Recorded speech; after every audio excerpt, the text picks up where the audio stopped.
साथियों, आज मैं अपने परिवार में मिलने वाले बुज़ुर्गजन, वृद्धजन और उनकी वृद्धावस्था के बारे में कुछ बात करना चाहती हूँ। मनुस्मृति में कहा गया है, अभिवादनशीलस्य नित्यं वृद्धोपसेविनः चत्वारि तस्य वर्धन्ते आयुर्विद्या यशोबलम।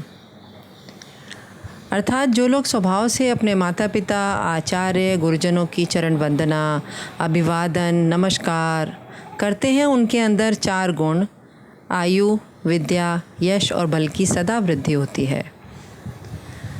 वृद्ध शब्द संस्कृत के वृद्धि शब्द से निसृत है। वृद्धि से अभिप्राय है उन्नति, प्रगति, बढ़ोतरी। वृद्ध कहने से साधारणतया शक्तिहीनता, शिथिलता, जर्जरता का बोध होता है, परंतु यह हमारी नकारात्मक सोच दर्शाता है। आचार्य पाणिनि के अनुसार वृद्धि यस्य सो अयम वृद्धः, अर्थात वृद्ध वही है जो वृद्धि को प्राप्त कर ले। इस दृष्टि से देखा जाए तो ये शब्द गरिमा, बड़प्पन, पूर्णता एवं परिपक्वता को दर्शाता है। कहते हैं ना कि ये बाल धूप में सफ़ेद नहीं किए हैं, यानी हमारे बालों की सफ़ेदी में जीवन का अनुभव प्रदर्शित होता है। पंचतंत्र के अनुसार सत्पुरुषों को पहले चित्त में और बाद में शरीर में बुढ़ापा आता है। हमारे घरों में 60 साल के लोगों को सठिया जाना शब्द लगा दिया जाता है, परंतु सरकार इन्हें सम्मानपूर्वक वरिष्ठ नागरिक या सीनियर सिटीज़न कहती है और अनेक योजनाओं में छूट भी देती है। वृद्धावस्था जीवन का चौथापन अर्थात संध्या काल है, जो प्रकृति के नियम के अनुसार आवश्यक समय है। वनस्पति भी पुष्पित, पल्लवित, फलित होती है और पतझड़ भी देखती है। इसी प्रकार मनुष्य क्रमशः बाल, शैशवावस्था, बाल्यावस्था, किशोरावस्था, युवावस्था, प्रौढ़ावस्था और वृद्धावस्था की सीढ़ियों पर चढ़ता जाता है। बच्चों के विवाह, शादी, नौकरी, मकान जैसे कार्यों से निपटने के बाद वह वयोवृद्ध के रूप में परिवार का सबसे आदरणीय संरक्षक और परामर्शदाता माना जाता है। वैसे तो उसे अब परिवार के प्रति विरक्ति भाव रखना चाहिए, पर यह सब कहाँ संभव होता है। परिवार के साथ रहते हैं तो परिवार के सदस्यों के साथ टोका टाकी भी होती है, जो नहीं होनी चाहिए। उनको 2 पीढ़ियों के अंतर को समझते हुए अप्रिय परिस्थितियों से बचना चाहिए। वृद्धजन परिवार के लिए वरदान ही सिद्ध होते हैं। जिस घर में एक भी वृद्धजन हो, वहाँ आने वालों को भी राहत रहती है। कोई बात नहीं, घर तो खुला मिलेगा। आपस में बातचीत, मिलना जुलना अच्छा लगता है।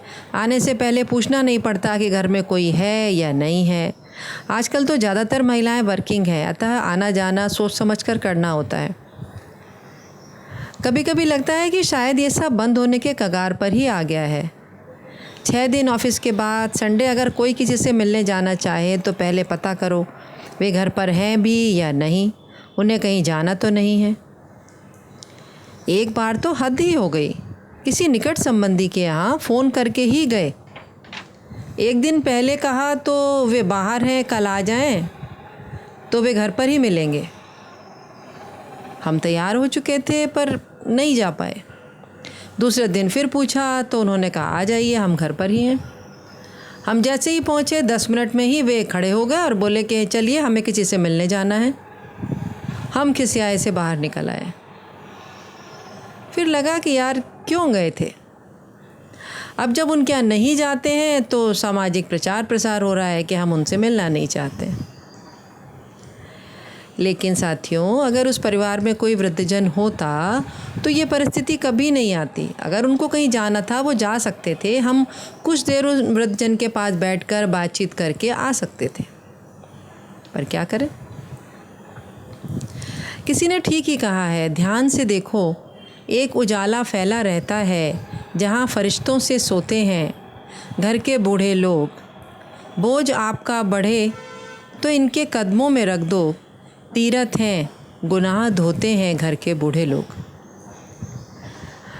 परिवार में सुव्यवस्था बनाए रखने के लिए डिसिप्लिन आवश्यक है। ये कार्य वृद्धजन बहुत निपुणता से करते हैं। वे आवश्यक होने पर बड़े छोटे को डांट डपट भी सकते हैं, पर यह अधिकार उनके पास होना भी चाहिए।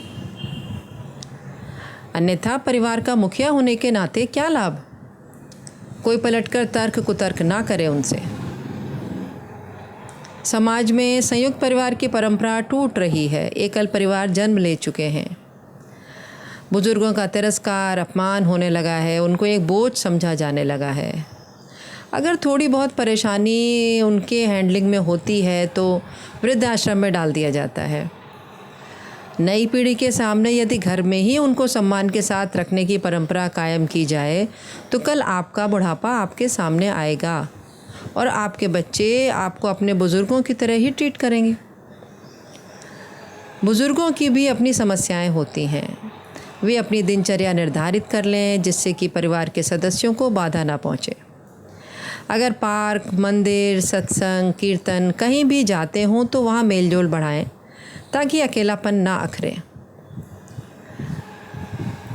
महर्षि दयानंद सरस्वती ने सत्यार्थ प्रकाश में कहा है, न तेन वृद्धो भवति येनास्य पलितः शिरः। अर्थात झुर्रियों के आ जाने से, उम्र के बढ़ जाने से मनुष्य वृद्ध नहीं होता है, अपितु ज्ञान, तप और अनुभव की वृद्धि से ही व्यक्ति वृद्ध बनता है। इसलिए वयोवृद्ध से ज्ञान वृद्ध बड़ा होता है। धन्यवाद।